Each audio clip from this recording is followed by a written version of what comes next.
Question कर रहे थे। अच्छा कितने क्वेश्चन किए थे दिखा दो जरा। अच्छा ठीक है ठीक है ठीक है, समझ गया। देखो तो जो क्वेश्चन हमने क्या किया था लास्ट क्लास में किया था, एक क्वेश्चन हमने किया था कि हमारे पास एक पेंडुलम है जिसमें हमने क्या किया, एक बुलेट को फायर किया तो उसके साथ एम्बेडेड हो गया, और फिर क्वेश्चन पूछा था कि कितने ऊंचाई तक जाएगा, कितने ऊपर तक जाएगा। इसी तरह से एक और क्वेश्चन किया था कि एक ब्लॉक है जो फ्रिक्शन वाले सरफेस पर रखा हुआ है, अगेन हमने उस पर क्या किया, बुलेट फायर किया तो उस पर क्या हो गया, एम्बेडेड हो गया, धंस गया। अब पूछा है कि कितना डिस्टेंस क्या करेगा, ट्रैवल करेगा बिफोर कमिंग टू रेस्ट। ये जो एग्जांपल्स थे वो किसके थे, इन इलास्टिक कोलिजन के। अब सिमिलर टाइप के क्वेश्चन यहां पे देखो और आएंगे, कुछ क्वेश्चन हमें और करने। तो अगला क्वेश्चन हमने इस तरह से दिया कि मान लो हमारे पास क्या है, इसी तरह का एक पेंडुलम है, राइट। लेट से मैंने बोला कि भाई ये है 2 किलोग्राम का, और हमने बोल दिया कि भाई शुरू में ये किसमें है, रेस्ट में, शुरू में रेस्ट में। अब बिल्कुल इसके तरफ हमने क्या किया, एक बुलेट को फायर किया। लेट से हमने बोला कि भाई बुलेट जो है वो 20 ग्राम का है, और इसको हमने फायर किया है विथ वेलोसिटी 500 मीटर पर सेकेंड। अब इस पर्टिकुलर केस में हो ऐसा रहा है कि जो बुलेट है उसमें धंस नहीं रहा, बल्कि इसको पूरा फाड़ के क्या कर रहा है, दूसरे तरफ से निकल जा रहा है, राइट। बीच में होल करके निकल रहा है, ये ब्रेक नहीं हो रहा है। तो बीच में से क्या हुआ, ये ब्रेक होल करके क्या हुआ, दूसरे साइड से निकल गया। तो सिचुएशन कुछ इस तरह से है कि यहां पे हमारे पास क्या है, 2 kg का मास है, इससे में होल करके क्या कर गया, बाहर निकल गया है। ये नहीं समझना है सर ये नीचे गिर जाएगा, 3 डायमेंशनल ऑब्जेक्ट है, राइट, बीच में होल करके निकल गया। अब बोला हुआ है कि जब ये बुलेट क्या कर रहा है, बाहर निकल रहा है, तो बुलेट की जो वेलोसिटी है अब हो गई है 200 मीटर पर सेकेंड, राइट। बुलेट की वेलोसिटी कितनी हो गई, 200 मीटर पर सेकेंड। अब कुछ ना कुछ इसको भी तो काइनेटिक एनर्जी मिलेगी। क्वेश्चन है इस काइनेटिक एनर्जी को लेके ये कितने हाइट या कितना हाइट क्या करेगा, अचीव करेगा, वो हमें क्या करना है, बताना है। क्वेश्चन आया समझ में, है ना। तो यहां से हमने क्या किया, एक बुलेट फायर किया, इसको क्रॉस करते हुए बुलेट दूसरे साइड निकल गया है, 200 मीटर बोला था मैंने, 200 मीटर पर सेकेंड से, राइट। ये बुलेट है, तो बोला है कि ये जो बॉब है वो अपनी जगह से कितना हाइट अचीव करेगा, ये हमें क्या करना है, कैलकुलेट करना है। कर सकते हो, चलो करो एक बार। क्या ये क्वेश्चन इलास्टिक का है, क्या इन इलास्टिक का है, नहीं। इन इलास्टिक होता है दोनों साथ में मूव करते, कैसा है, पार्शियल इलास्टिक, राइट। अब ये क्वेश्चन जरूर मैंने बोला कि पार्शियल इलास्टिक सिलेबस में नहीं है, पर क्वेश्चन तो ये वाला पूछा हुआ है ना। करो,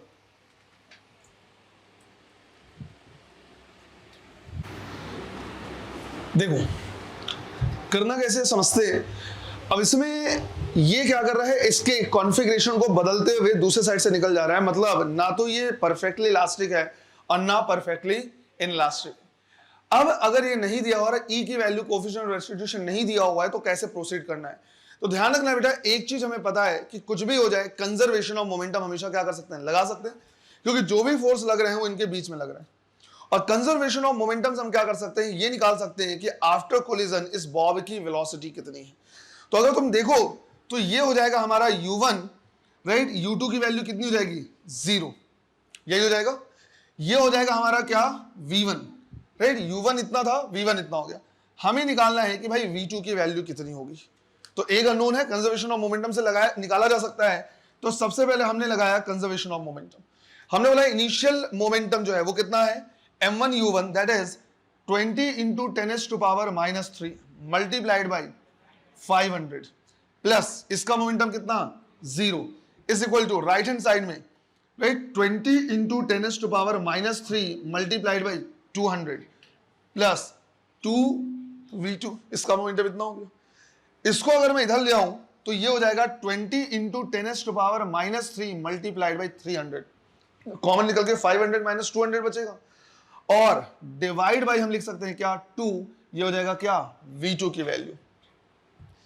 तो यहां से हमारे पास जो v2 की वैल्यू आ रही है, मतलब इसकी वेलोसिटी जो आ रही है वो आ रहा है कितना, ये 2 और ये कैंसिल, राइट, और 10⁻³ कैंसिल, 2 से 2 कैंसिल, कितना आ रहा है, 3 मीटर पर सेकेंड। तो आया 3 मीटर पर सेकेंड। इसका मतलब है जैसे ही बुलेट इसको इसमें क्या करेगा, होल करके दूसरे साइड से निकलेगा, तुरंत इसको वेलोसिटी मिल जाएगी कितनी, 3 मीटर पर सेकेंड की, राइट। वेलोसिटी मिला 3 मीटर पर सेकेंड का। अब वो यहां से यहां तक जाएगा जब तक वापस इसकी वेलोसिटी क्या ना हो जाए, 0। तो इस पॉइंट को मैंने मान लिया क्या, A, और इस पॉइंट को मान लिया क्या, B। तो पहले हमने लगाया है कंजर्वेशन ऑफ मोमेंटम, अब लगाएंगे हम क्या, कंजर्वेशन ऑफ एनर्जी। और हम इसमें बोलेंगे कि भाई जितनी टोटल एनर्जी ए पे होनी चाहिए उतनी ही टोटल एनर्जी कहां होनी चाहिए, बी पे। ए पे पोटेंशियल एनर्जी कितना, 0, काइनेटिक एनर्जी कितना, half M V two square. B पे पोटेंशियल एनर्जी कितना, एम जी एच, और काइनेटिक एनर्जी कितनी, 0। एम से एम कैंसिल, हाइट आ जाएगा हमारे पास V two square divide by 2g। तो ये आ रहा है हमारे पास 3 इंटू 3 डिवाइड बाई 2 इंटू 10, तो 9/2 हो जाएगा 4.5, और फर्दर डिवाइड बाई 10 करेंगे तो 0.45 मीटर। इतनी हाइट क्या करेगा, ये अचीव करेगा। क्लियर है ये? चलो लिखो इसे। देखो इसी का वेरिएशन क्वेश्चन क्या कर सकता है, वापस से यही पूछ सकता है। करने का तरीका बिल्कुल ऐसे ही रहेगा। वेरिएशन क्वेश्चन हमारे पास उसी तरह से है कि लेट्स से यहां पे एक ब्लॉक है 2 किलोग्राम का, जो इनिशियली किसमें है, रेस्ट में है। सरफेस हमारा फ्रिक्शन वाला है और फ्रिक्शन कोफिशिएंट गिवन है कितना, 0.5। हमने इस पे क्या किया, एक बुलेट फायर किया जो कि 10 ग्राम का है, और बुलेट की वेलोसिटी है लेट्स से 2 मीटर पर सेकेंड। अब इसमें जो बुलेट है वो क्या करता है, इधर से होल करके बाहर निकल जाता है। ये बोला हुआ है कि जब बुलेट इसमें से क्या करता है, होल करके बाहर निकलता है, तो इसकी वेलोसिटी रह जाती है 100 मीटर पर सेकेंड।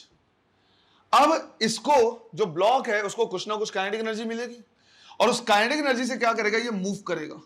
लेकिन अगेन फ्रिक्शन की वजह से कुछ डिस्टेंस पे जाके फिर से क्या हो जाएगा, रुक जाएगा। तो क्वेश्चन यही पूछा हुआ है कि जो ब्लॉक है वो फिर से रेस्ट में आने से पहले कितना मूव करेगा, राइट? रेस्ट में आने से पहले फिर से कितना मूव करेगा। करने का तरीका बिल्कुल वही है। चलो करो, सॉल्व करो।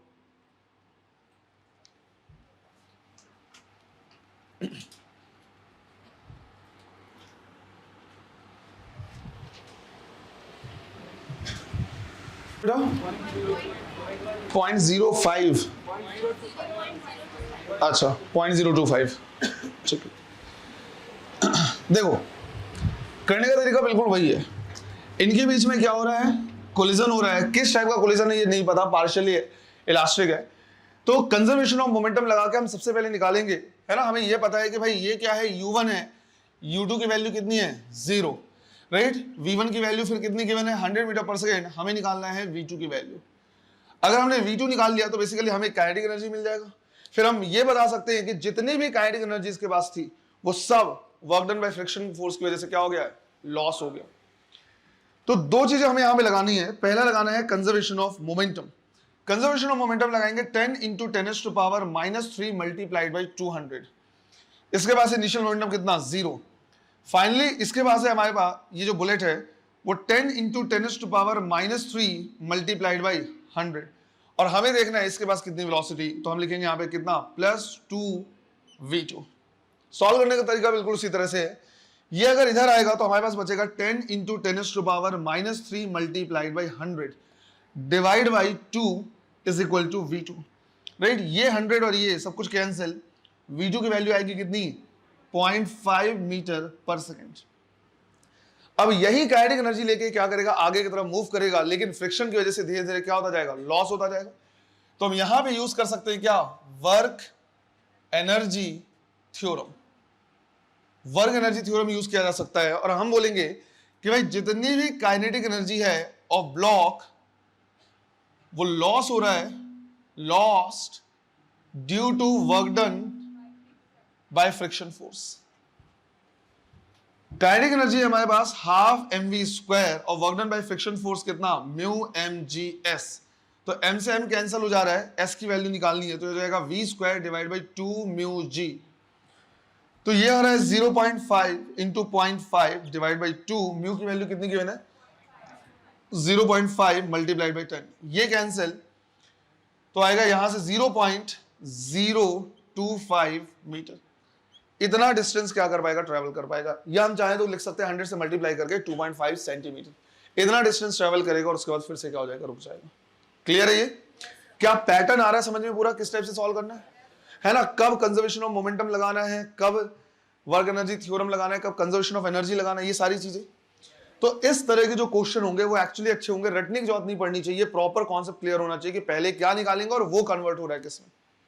Done, right. ये हमारा इलास्टिक इनलास्टिक, राइट, या पार्शियल इलास्टिक के क्वेश्चंस। एक दो चीजें हमें क्या करनी और डिस्कस करनी है। एक डिस्कस करना है टू डायमेंशन में अगर कोलिजन हुआ तो कैसे सॉल्व करना है, और दूसरा कुछ क्वेश्चंस कंजर्वेशन ऑफ मोमेंटम के हमको क्या करने हैं यहां पे देखने हैं, है ना। लिख लो इसे जल्दी से, और उसके बाद हमारा ये टॉपिक क्या है कंप्लीट है। लिख लो जल्दी से करो।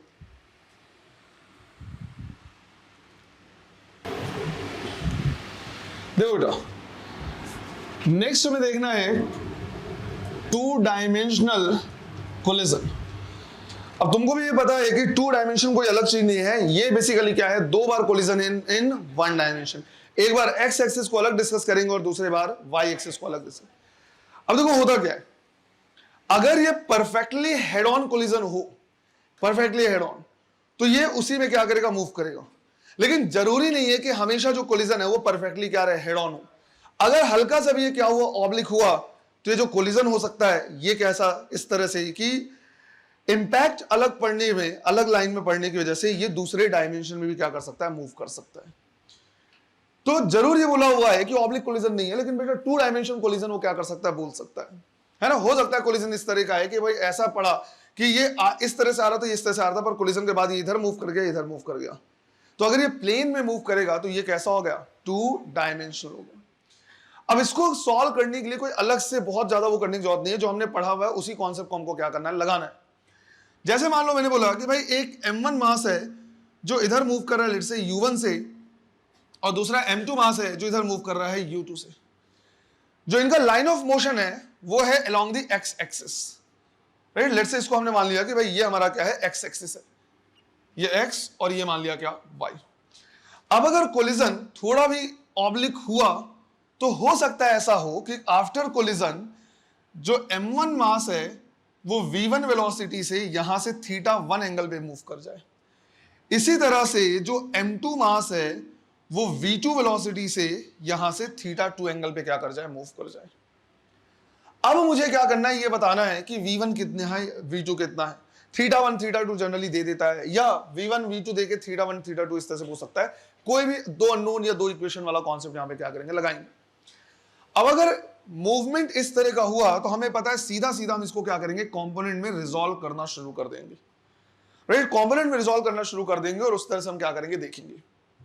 समझो बेटा, मान लो मैंने बोला, मैं इनको अलग से यहां पे ड्रॉ कर दे रहा कि भाई ये हमारा एक्स एक्सिस है, ये हमारा वाई एक्सिस है, और m1 मास v1 वेलोसिटी से θ1 पे जा रहा है। तो इसको अगर हम क्या करेंगे, कंपोनेंट में रिजॉल्व करेंगे, तो एक कंपोनेंट हमारे पास इधर आ जाएगा मोमेंटम का, which is m1 v1 cos θ1, और दूसरा इधर आ जाएगा which is m1 v1 sin θ1। इसी तरह से m2 को भी हम क्या कर सकते हैं, रिजॉल्व कर सकते हैं। हमने बोला ये हमारा x एक्सिस है, ये y एक्सिस है, बेसिकली माइनस y हम बोल सकते हैं, और m2 जो है वो v2 से इधर जा रहा है कितने एंगल पे, θ2 पे। तो अगर हम इसको क्या करें, कंपोनेंट में रिजॉल्व करें, तो एक कंपोनेंट इधर आएगा which is m2 v2 cos θ2, और एक नीचे के साइड आएगा m2 v2 sin θ2। ये हमने क्या कर दिया, दोनों को अलग अलग कंपोनेंट में रिजॉल्व कर दिया इस तरह से। अब हमें देखना क्या है, हमें देखना है कि कोलिजन से पहले जो इनिशियल मोमेंटम था वो सिर्फ और सिर्फ किस में था, एक्स एक्सिस में था। वाई एक्सिस में इनिशियल मोमेंटम कितना, 0। दोनों मूवमेंट, दोनों जो मास है वो मूवमेंट कर रहे हैं किसमें, एक्स एक्सिस में। तो हम यहां पे लिख सकते हैं कि भाई जो इनिशियल मोमेंटम है एक्स में वो नॉन जीरो है, लेकिन जो इनिशियल मोमेंटम है किसमें, वाई एक्सिस में, वो क्या है, 0।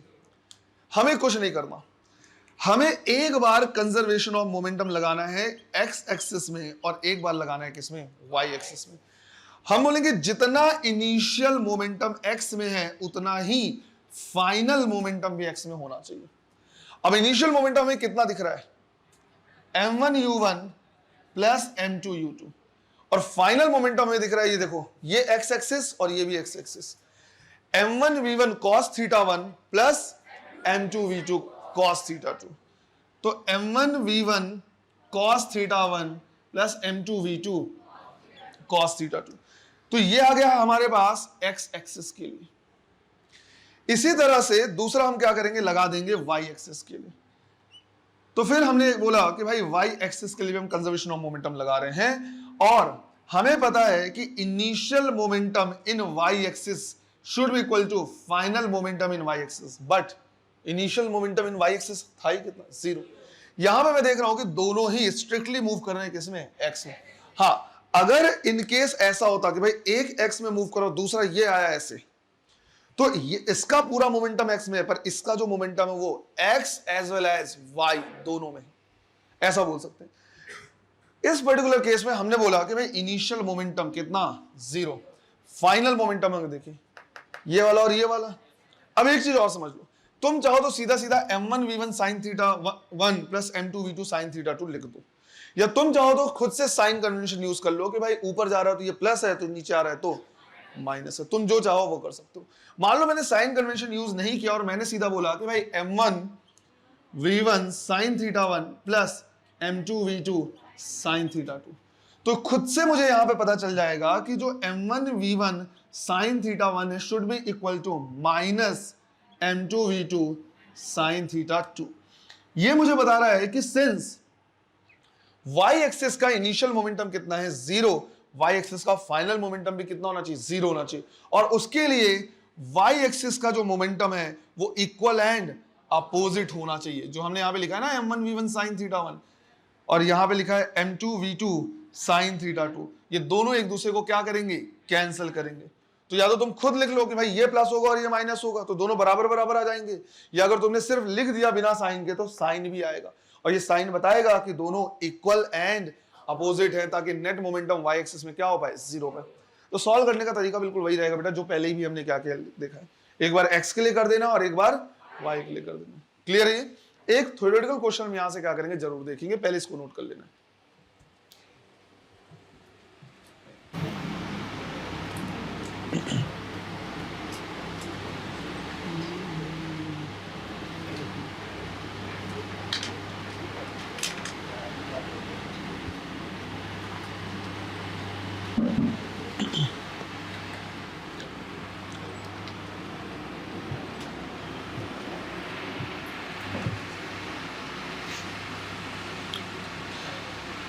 चलो कर लिया क्या?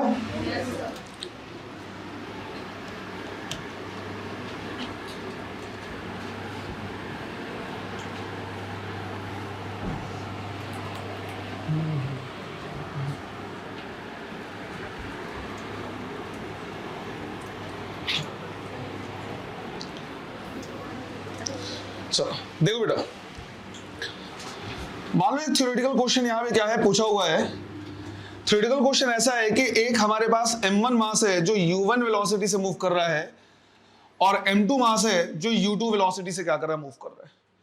और ये दोनों ही मास जो मूव कर रहे हैं वो along the x axis move कर रहे हैं, right, along the x axis move कर रहे हैं। अब दोनों में क्या हुआ, कोलिजन हुआ। क्वेश्चन पूछा हुआ है कि अगर दोनों में मान लो कोलिजन होता है, हेड ऑन है या ऑब्लिक है, ये कुछ भी नहीं बताया हुआ है, इन जनरल तो हेड ऑन लेके चला है, लेकिन क्वेश्चन फिलहाल ये पूछा हुआ है कि अगर इनमें कोलिजन होता है तो दिए हुए जितने भी हमारे पास ऑप्शन है उनमें से कौन कौन सी पॉसिबिलिटी है कि इनका मूवमेंट ऐसा हो जाएगा। यहां पे अलग अलग टाइप के क्या दिए ऑप्शन दिए, बोले कौन कौन से पॉसिबल पाथ इनके हो सकते हैं और कौन सा वो पाथ है जो कभी हो ही नहीं सकता, राइट, ये दिया हुआ है ना। ये रब कर दूं पहले मैं,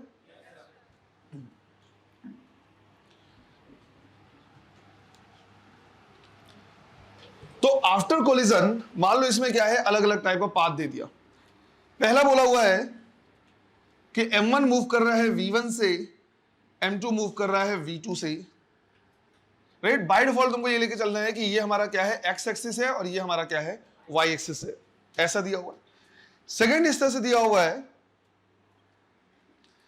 कि जो m1 है वो v1 से इधर मूव कर रहा है, और जो m2 है, राइट, वो इधर मूव कर रहा है v2 से, राइट, ऐसे। तीसरा गिवन है कि जो m1 है वो v1 से इधर मूव कर रहा है, और जो m2 है हमारा वो इधर मूव कर रहा है v2 से। फिर दिया हुआ है कि m1 मूव कर रहा है इस डायरेक्शन में और m2 मूव कर रहा है इस डायरेक्शन में। लेट्स से एक एग्जांपल वो ले लेते हैं पॉसिबल सिनेरियो M1 मूव कर रहा है इधर और M2 मूव कर रहा है इस डायरेक्शन में। आया समझ में? तो बोला है अगर M1 और M2 में क्या हो रहा है, कोलिजन हो रहा है, तो इनमें से कौन कौन से वो पाथ है जो पॉसिबल हो सकते हैं। एक और ले M1 ऊपर की तरफ जा रहा है V1 से, M2 नीचे की तरफ जा रहा है V2 से, ऐसे। राइट, मल्टीपल आंसर करेक्ट हो सकते हैं क्योंकि मैंने बहुत सारे पाथ इसमें क्या कर दिए, ड्रॉ कर दिए। तुमको ये देखना है कि भाई कौन कौन से वो पाथ हैं जो पॉसिबल हो सकते हैं आफ्टर कोलिजन। आया समझ में? चलो ट्राई करो जरा, एक बार देखो जरा क्या क्या हो सकता है क्या नहीं हो सकता, और साथ में ड्रॉ भी करते जाओ, कोई दिक्कत नहीं। कौन सा पॉसिबल है कौन सा नहीं, क्या देखना है हमको ये चेक करने के लिए कि भाई कौन सा पाथ हो सकता है कौन सा नहीं। क्या देखना है हमको, इसको क्या मोमेंटम देखना है, कैसे चेक करेंगे कि कौन सा पाथ पॉसिबल है कौन सा नहीं है। Sign of line of motion कैसे बताऊंगा मैं?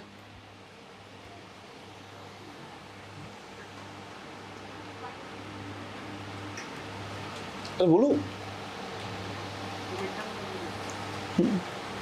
मान लो जैसे मैंने ये रैंडम एग्जांपल उठा लिया, लेट्स से, अब मैं कैसे समझाऊंगा कि भाई हाँ ये लाइन या ये जो पाथ है वो पॉसिबल है या नहीं है उस कोलिजन के लिए।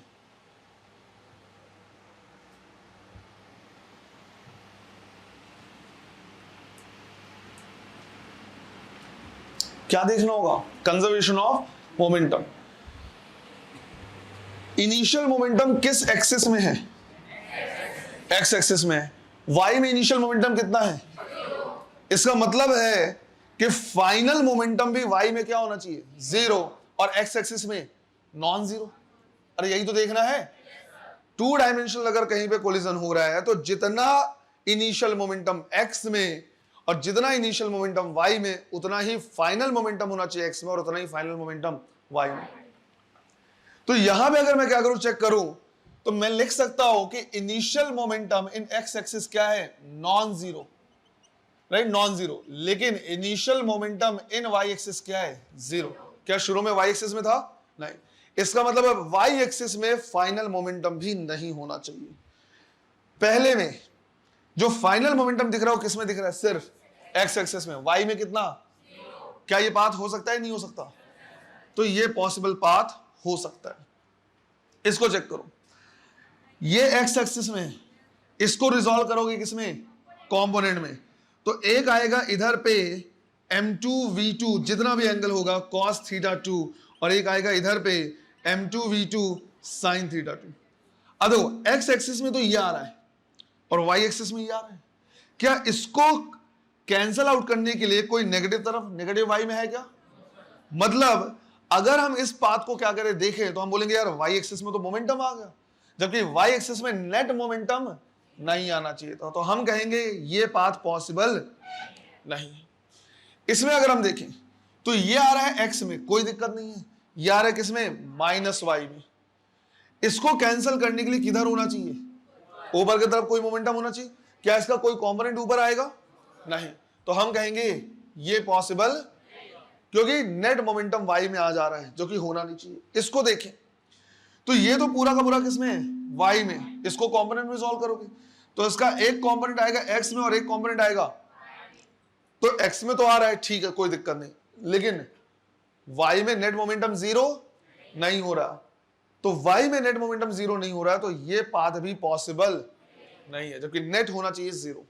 इसको चेक करें तो ये तो आ रहा है किसमें? वाई में। लेकिन इसको अगर हम चेक करें तो इसका एक कंपोनेंट आएगा किसमें? एक्स में, और एक कंपोनेंट आएगा किसमें? माइनस वाई में। ये एक्स में है, होना चाहिए, कोई दिक्कत नहीं। अगर ऊपर वाला मोमेंटम नीचे वाले मोमेंटम के बराबर हो गया तो जीरो हो भी सकता है, और अगर जीरो हो सकता है मतलब ये पाथ पॉसिबल है। इसमें देखें, इसमें हम बोलेंगे कि यार जितना मोमेंटम वाई में हो सकता है उतनी मोमेंटम माइनस वाई में हो, तो वाई एक्सिस में तो कितना हो गया? जीरो। बट दिक्कत क्या है? एक्स में भी कितना हो जा रहा है? जीरो, जबकि एक्स में जीरो, मतलब ये पाथ पॉसिबल। अरे आया?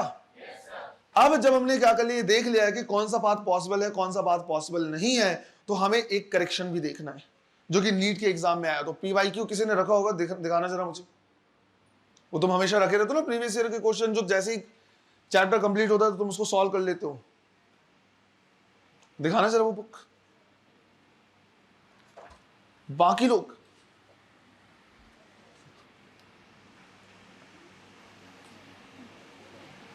अरे ये वाली बुक जो तुम रखे रहते हो हमेशा अपने साथ, चैप्टर कंप्लीट होने के बाद जब तुम उसको पूरा लगाते हो, कहाँ है ये?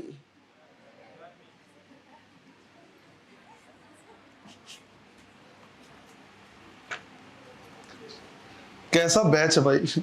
ये वो बुक है जो एक्चुअली सारे स्टूडेंट्स रखे रहते हैं अपने साथ, हैं? घर में रखा हुआ है। देखने दो जरा, एक क्वेश्चन है जिसमें थोड़ा सा गड़बड़ किया हुआ है।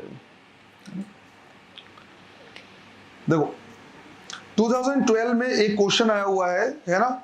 अगर जिन्होंने ये वाली बुक रखी हुई है तो पेज नंबर है 42, क्वेश्चन नंबर 74।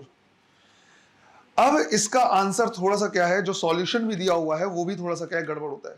होता क्या है कि जब कोई आंसर दे दिया जाता है तो सॉल्यूशन भी निकाल लिया जाता है, राइट? सॉल्यूशन भी क्या कर लेते हैं, निकाल लेते हैं हम लोग। तो इसमें जब क्या किया हुआ है, सॉल्व किया हुआ है, तो देखो सॉल्यूशन जैसे किया हुआ है, अब शायद इसमें करेक्ट कर दिया हुआ है, कोई दिक्कत नहीं, पर सॉल्यूशन जो किया हुआ वो इस तरह से किया। क्वेश्चन ऐसे आया हुआ है, राइट? क्वेश्चन इस तरह से आया हुआ है कि दो मासेस हैं, M1 जो इधर मूव कर रहा है, M2 जो इधर मूव कर रहा है, राइट? इस तरह से दिया हुआ है। आगे बोला हुआ है कि आफ्टर कोलिजन एक मास ऊपर की तरफ मूव कर रहा है प्लस वाई एक्सिस में। फिर बोला हुआ है कि जो दूसरा है वो एक्स एक्सिस से कितने एंगल पे क्या करेगा, मूव करेगा। अब एक चीज समझना है, पहले इसमें थोड़ी सी गड़बड़ी हुई थी।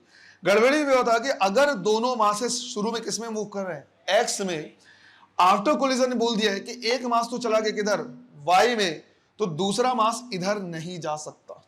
दूसरे को कायदे से किधर जाना चाहिए, नीचे की तरफ, ताकि उसका एक कंपोनेंट इसको क्या कर पाए, बैलेंस कर पाए।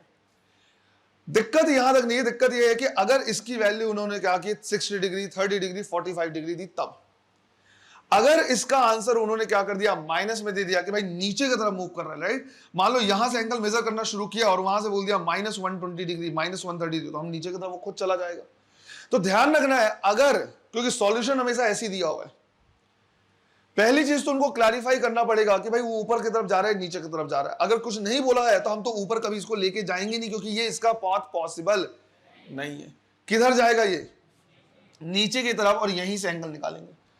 अब सिंस वहां पे आंसर tan इनवर्स -1/2 ऐसे करके दे दिया हुआ है, लोगों ने इसको ऐसे करके क्या करना शुरू कर दिया, सॉल्व करना। नहीं बेटा, भाई कहां से एंगल मानूंगा मैं?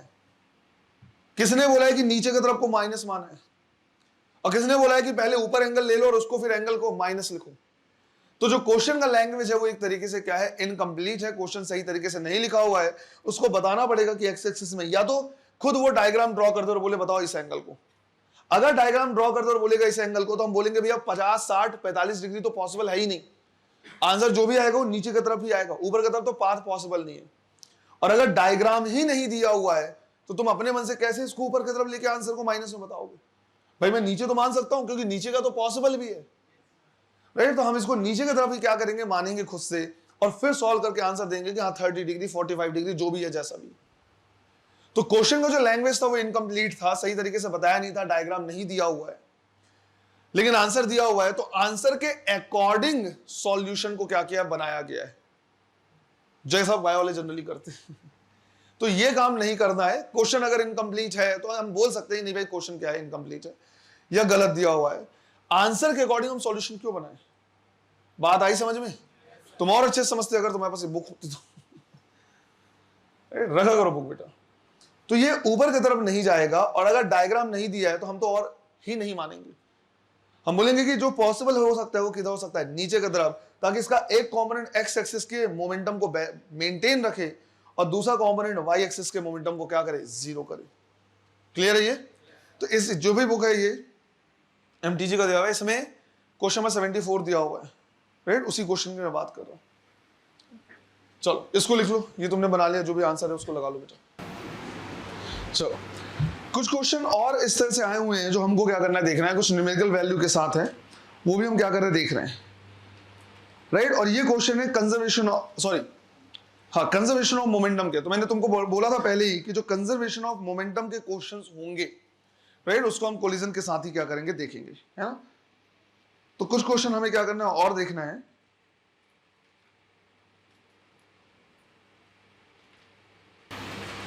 A cannonball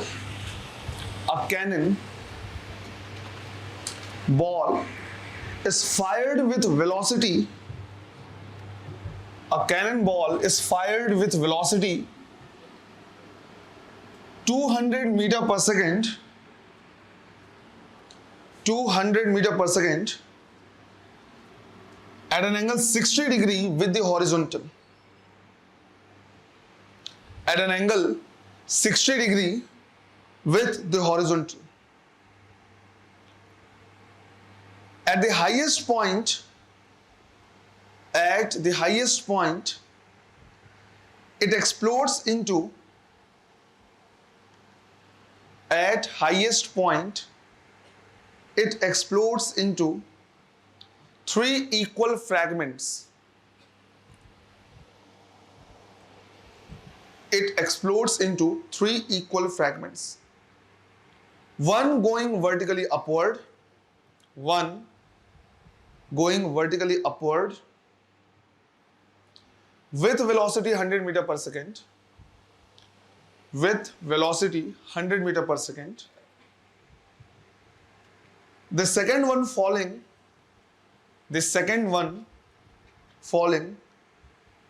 vertically downward.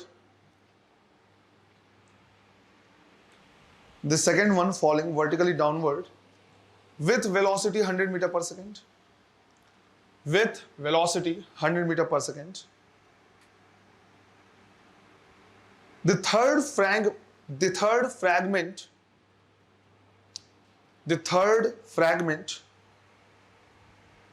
will move with velocity.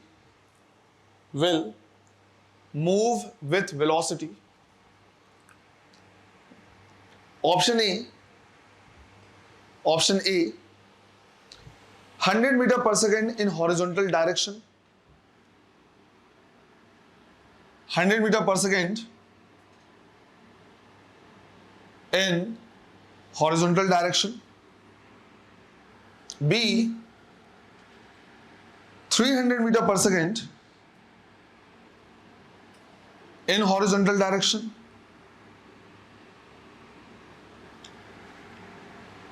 C, 300 meter per second at an angle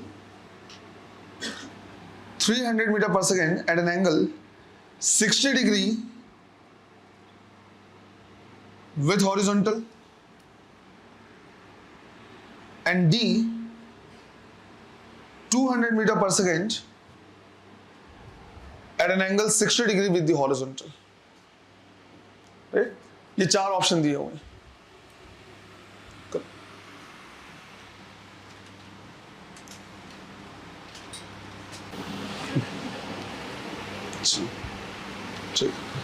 चलो देखो बेटा, सबसे पहले देखते हैं राइट कि ये बोलना क्या चाह रहा है। राइट, सबसे पहले देखते हैं कि बोलना क्या है। इनिशियल वेलोसिटी 200 मीटर पर सेकंड बोला हुआ है, चलिए राइट।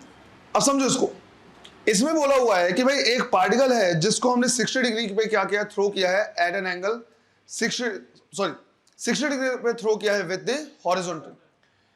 तो बेसिकली ये जो प्रॉब्लम हो गया वो एक तरीके से प्रोजेक्टाइल के साथ इसको क्या कर रहा है, मिक्स करने की कोशिश कर रहा है। लेट्स अज्यूम कि जो पार्टिकल हमने क्या किया, थ्रो किया है, उसका मास है 3m, राइट, क्योंकि 3 इक्वल फ्रैगमेंट में ब्रेक होने वाला है तो m हो जाएगा, इसलिए मैंने अज्यूम कर लिया 3m पे हमने क्या किया, इसको थ्रो किया। ये इस तरह से हमने क्या किया, थ्रो किया है यहां से कितने पे, 200 मीटर पर सेकेंड पे at an angle of 60 degree. But ये एक्सप्लोड कहां पे हो रहा है, हाईएस्ट पॉइंट पे। तो जब ये यहां पे क्या हुआ, पहुंचा, राइट, 3m। अब यहां पे इसके पास वेलोसिटी क्या बचती है, राइट, u cos थीटा। अगर हम u cos थीटा को निकालेंगे तो हम लिखेंगे 200 और cos 60 की वैल्यू कितनी, 1/2, तो 100 मीटर। यहां पे इसकी वेलोसिटी इतनी बची और यहीं पे अचानक से क्या हो गया, एक्सप्लोड हो गया। तो इस पार्ट को मैं क्या कर रहा, ड्रॉ कर रहा। मैंने बोला कि पहले हमारे पास सिचुएशन ऐसी थी कि भाई 3m था और इसके पास हॉरिजॉन्टल वेलोसिटी थी कितनी, 100 मीटर पर सेकेंड, और ये क्या हो गया, एक्सप्लोड हो गया 3 इक्वल फ्रैगमेंट में। तो हमने मान लिया तीनों का जो मास है वो कितना है, m m एंड m। अब इसमें से बोला हुआ है कि एक जो है ऊपर की तरफ चला गया 100 मीटर पर सेकेंड से, दूसरा नीचे की तरफ आया 100 मीटर पर सेकेंड से, और बोला है तीसरे की जो वेलोसिटी है वो कितनी होगी। क्या यूज किया है तुमने इसको सॉल्व करने के लिए, कंजर्वेशन ऑफ मोमेंटम कब लगाया जाता है, जब कोई एक्सटर्नल फोर्स, मेरा कॉन्सेप्ट उतना क्लियर नहीं है, मुझे ऐसा लग रहा है कि यार इसमें तो एक्सटर्नल फोर्स लग रहा है, mg ग्रेविटेशनल फोर्स, तो इसमें मोमेंटम कैसे कंजर्व हुआ। मेरा फिजिक्स थोड़ा सा वीक है, मेरा डाउट है।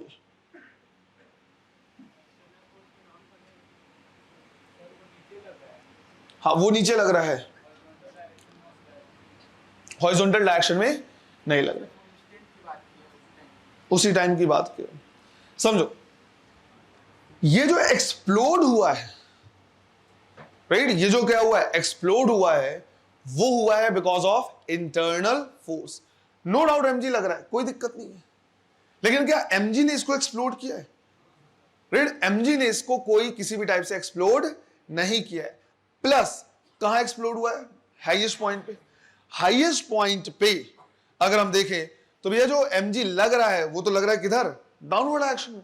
हॉरिजॉन्टल डायरेक्शन में नेट मोमेंटम क्या रहेगा, कंजर्व रहेगा, और जो एक्सप्लोजन हुआ इंटरनल फोर्स की वजह से, तो mg का कोई रोल नहीं हुआ, वो तो डाउनवर्ड डायरेक्शन में लग रहा था, राइट, और एक्सप्लोजन जो हुआ है वो क्या हुआ है, इंटरनल फोर्स से। तो हम यहां पे कंजर्वेशन ऑफ मोमेंटम लगा सकते हैं।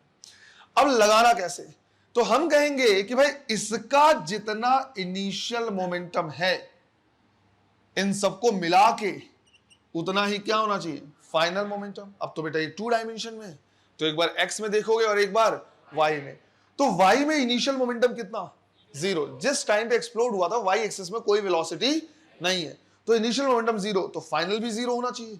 वो तो मुझे सीधा सीधा दिख ही रहा है, m मास 100 से ऊपर जा रहा है, दूसरा m मास 100 से नीचे जा रहा है, तो भैया इसके मोमेंटम को इसने क्या कर लिया, कंजर्व कर लिया, राइट, बैलेंस कर लिया। तो इनिशियल मोमेंटम y एक्सिस में कितना, 0, फाइनल भी 0, बच गया क्या, x एक्सिस।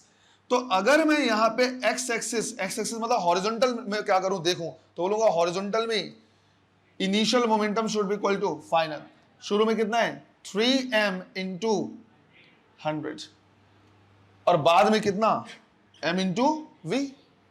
अरे यही तो बचा बस। तो यहां से m कैंसिल हो जाएगा और v की वैल्यू कितनी आएगी, 300 मीटर पर सेकेंड, और ये किसमें होना चाहिए, हॉरिजॉन्टल डायरेक्शन में। तो हम आंसर देंगे 300 मीटर पर सेकेंड इन हॉरिजॉन्टल डायरेक्शन। करो,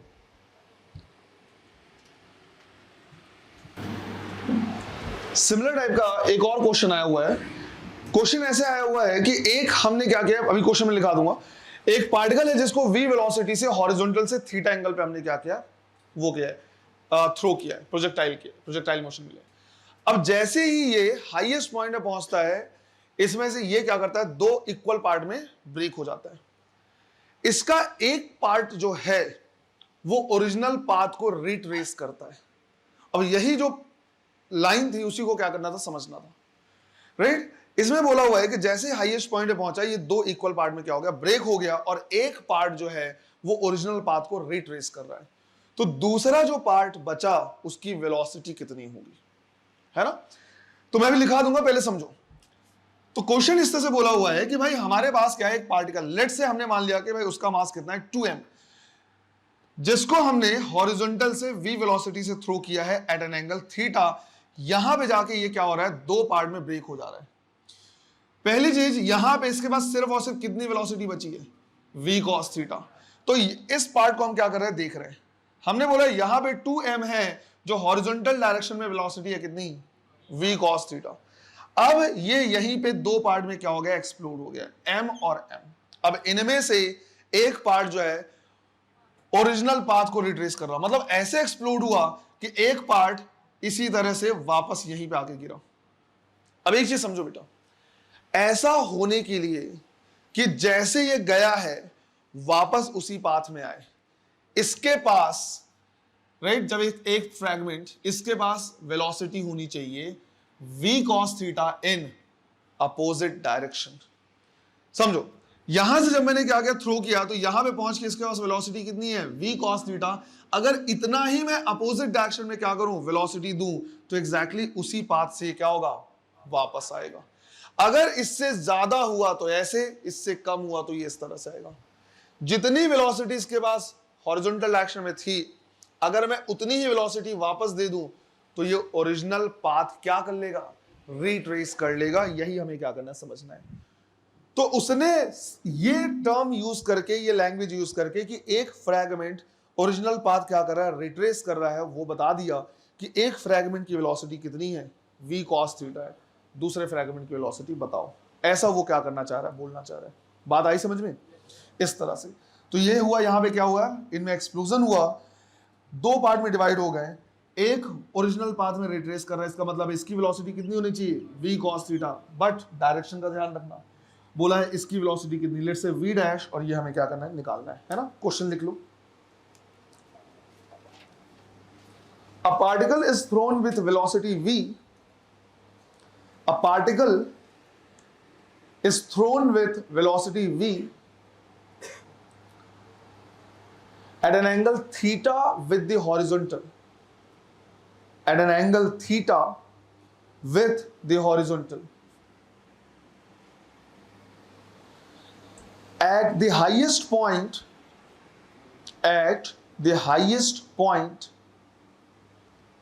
it explodes into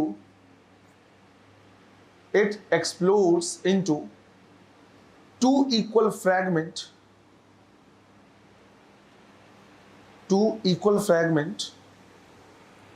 in which one fragment retraces the original path. One fragment retraces the original path. Then find the velocity of other fragment. Find the velocity of other fragment. निकाल लो, बता दिया अभी है ना। Diagram वगैरह draw कर सकते हो।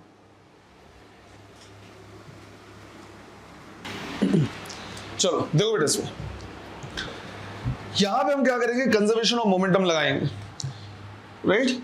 ये हो जाएगा हमारा इनिशियल मोमेंटम और इन दोनों के पास जो भी है वो हो जाएगा फाइनल मोमेंटम। तो यहां पे हमने लिखा जितना इनिशियल मोमेंटम है उतना ही फाइनल मोमेंटम होना चाहिए। इनिशियल कितना है 2m मास है और v cos थीटा उसकी क्या है वेलोसिटी। तो हमने लिखा 2m v cos theta is equal to दो फ्रैगमेंट में ब्रेक हुआ है, एक ओरिजिनल पाथ को रिट्रेस किया है मतलब इसको v cos थीटा की वेलोसिटी अपोजिट डायरेक्शन में मिलेगी तभी वापस उसी पाथ में आ जाएगा। तो उसको हम लिखेंगे माइनस mv cos थीटा और दूसरे के बारे में हमें कुछ नहीं पता हम सीधा लिख देंगे mv डैश राइट। हालांकि डायरेक्शन भी वो क्या कर सकता है पूछ सकता है, हमने सिंपल mv डैश लिख दिया। क्या कैंसिल हो जा रहा है हर जगह से राइट, m कैंसिल हो जा रहा है। तो यहां पे बच रहा है 2v cos थीटा और यहां पे बच रहा है माइनस v cos थीटा। इधर आएगा तो क्या हो जाएगा प्लस और ये हो जाएगा कितना 3v cos थीटा। ये आया क्या v डैश, इतनी वेलोसिटी हो जाएगी। अगर मान लो मैंने बोला कि भाई डायरेक्शन कैसा तो इसका डायरेक्शन किधर होगा राइट हैंड साइड में। हम साइन से भी बता सकते हैं कि यार इस डायरेक्शन को अगर हमने पॉजिटिव लिया है इस डायरेक्शन को नेगेटिव लिया और आंसर पॉजिटिव आ रहा है इसका मतलब है कैसे किधर जाएगा ये राइट हैंड साइड जाएगा और ताकि बैलेंस कर पाए है ना। ऐसे ये आ रहा है कितने से माइनस mv से तो ये जाएगा 3mv से। क्लियर है ये। ऐसे हमें क्या करना है देखना है, नोट करो जरा इसे जल्दी से। देखो एक और बढ़िया क्वेश्चन है वो भी हमको क्या करना है देखना है। क्वेश्चन लिखना है two particles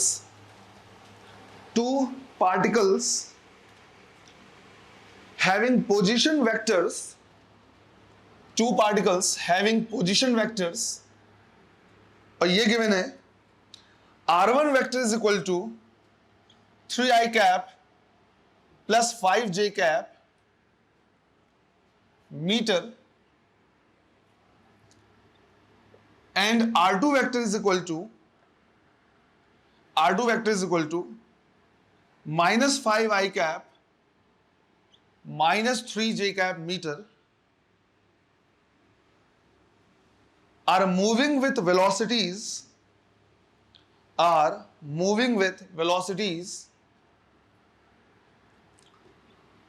v1 vector is equal to 4 I cap plus 3 j cap meter per second, and v2 vector is equal to alpha I cap plus 7 j cap meter per second. Alpha I cap plus 7 j cap meter per second. Full stop. If they collide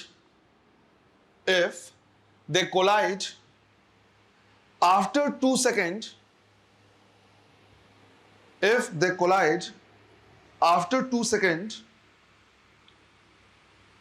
then find the value of alpha.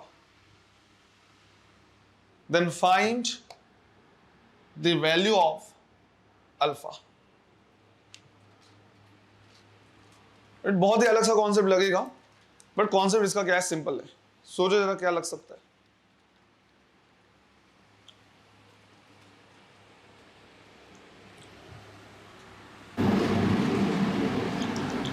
समझो, मान लो शुरू में एक particle यहां है, दूसरा particle यहां है, राइट, क्योंकि इनिशियल पोजीशन वेक्टर दोनों के अलग अलग हैं.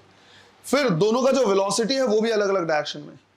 अब इनके बीच में कोलिजन बेटा तभी हो सकता है जब ये क्या करे, मूव करते करते करते करते सेम पोजीशन में पहुंचे. या हम उल्टा बोल सकते हैं कि भले एक इधर मूव कर रहा है, एक इधर मूव कर रहा है, लेकिन जिस टाइम पे ये कोलाइड करेंगे उस टाइम पे दोनों का फाइनल पोजीशन वेक्टर क्या होगा, सेम होगा. दो अलग अलग जगह पे हैं, इधर उधर रैंडम मूव करते करते करते करते अगर कोलाइड कर गए, मतलब दोनों एक ही पॉइंट पे पहुंच गए होंगे, तभी तो कोलिजन हुआ है. तो उसी चीज को हम क्या करेंगे, यहां पे देखेंगे. हम बोलेंगे when both particle collides, then their final position vector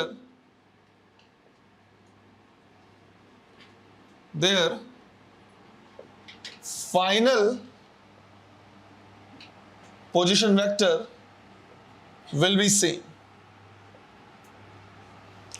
right, जो उनका फाइनल पोजीशन वेक्टर होगा वो क्या होगा, सेम होगा. तो हम ये लिख सकते हैं कि final position vector of first particle should be equal to final position vector of second particle. और ये क्या लिखेंगे, पोजीशन वेक्टर क्या लिखेंगे, राइट, हम लिखेंगे initial plus v into T, right, displacement plus velocity into time, वो भी हो गया डिस्प्लेसमेंट, है ना. इस तरह से should be equal to r2 vector plus v2 into T. अब r1 वेक्टर की वैल्यू यहां पे कितनी है, 3i cap plus 5j cap plus v1 into T, सबको 2 से मल्टीप्लाई कर देना है, राइट. t तो क्या है, स्केलर क्वांटिटी हमारे पास, सीधा सीधा अगर हम इसको 2 से मल्टीप्लाई कर दे तो ये कितना हो जाएगा, 8i cap plus 6j cap should be equal to r2 vector हमारे पास है minus 5i cap minus 3j cap plus इसको 2 से मल्टीप्लाई कर देना है 2 alpha i cap plus 14j cap. अब ध्यान रखना इस चीज का कि i के साथ i को और j के साथ j को ही ऐड या सब्ट्रैक्ट करना है. पहले इधर सॉल्व कर लेते हैं. ये कितना हो गया हमारे पास, 11i cap plus 11j cap. और इधर पे अगर हम क्या करें देखें तो कितना हो गया, minus 10 alpha i cap, sorry मैं मल्टीप्लाई कर दिया मैंने, सॉरी गलती से, राइट. ये हो जाएगा कितना, -5 प्लस 2 अल्फा, राइट, 7 नहीं लिख देना है, i कैप मैंने गलती से मल्टीप्लाई कर दिया था. और ये हो गया कितना, प्लस 11j कैप. तो ये वाला टर्म हमारा क्या हो गया, कैंसल. और हम कहेंगे कि देखो ऐसा है कि 2 alpha minus 5 should be equal to 11. तो 2 अल्फा की वैल्यू कितनी हो जाएगी, 16, तो अल्फा की वैल्यू 8. क्लियर है ये. तो यहां से हम क्या कर सकते हैं, निकाल सकते हैं. इसी तरह से सिमिलर पैटर्न में क्वेश्चन शायद 2015 में आया हुआ है, एक बार नीट कैंसिल हो गया था, तो कैंसल्ड वाला जो पेपर था 2015 का या 13 का, मुझे एग्जैक्ट डेट याद नहीं, उसमें भी ऐसे ही क्वेश्चन था, राइट। तो इसी टाइप से हम क्या कर सकते हैं, सॉल्व कर सकते हैं। क्लियर है ये? तो ये है हमारा पूरा का पूरा कोलिजन, जिसमें कुछ कंजर्वेशन ऑफ मोमेंटम के पार्ट भी हमने क्या किए देखे हुए हैं। तो कंजर्वेशन ऑफ मोमेंटम यहां भी आया है, राइट। जब हमने एनएलएम पढ़ा हुआ है वहां भी आया, और अगला टॉपिक हम पढ़ेंगे सेंटर ऑफ मास, वहां पे भी क्या होगा, आएगा। तो कल से हम शुरू करेंगे अगला टॉपिक सेंटर ऑफ मास। चलो, थैंक यू।